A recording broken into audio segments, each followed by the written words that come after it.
আমি জানি না আর কিভাবে চাইলে তোমায় পেতাম। আমি তো আমার সাধ্য মতো তোমাকে চাইলাম, খোদার কাছে চাইলাম তোমায় মোনাজাতে দু হাত তুলে। তোমারও চাওয়া উচিত ছিল, কিভাবে পাবো তোমায় তুমি আমায় না চাইলে। আমার চাওয়াটা বেশি কিছু ছিল না, আমার চাওয়াটা ছিল খুবই সামান্য। চেয়েছিলাম এই জীবনের পথে তোমার হাত ধরেই হাঁটবো। তবে দেখো, আজ এই জীবনটাই থেমে আছে তোমার জন্য। এ দু চোখে আগে ছিল প্রেম ভালোবাসা, তবে এখন দুঃখ আর হতাশা।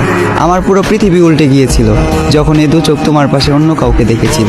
তুমি কথা দিয়ে কথা রাখলে না, ছেড়ে যাবে না বলেও তুমি আমার হয়ে থাকলে না। আমিও কথা দিয়ে কথা রাখিনি, তোমাকে ছাড়া বাঁচবো না বলেছিলাম। তবে আজও আমি মরিনি, বাঁচা মরা রবের হাতে। তাই হয়তো না চাইতেও এখনো বেঁচে আছি এই পৃথিবীতে। এত কিছুর পরেও যে রব আমায় বাঁচিয়ে রাখলো, শুধুমাত্র তিনিই জানেন আমি কিভাবে বেঁচে আছি। আজ আমি সবার চোখের আড়ালে চোখের পানি মুছি, সবাইকে দেখাই সুস্থতা, মুখে মুচকি হাসি।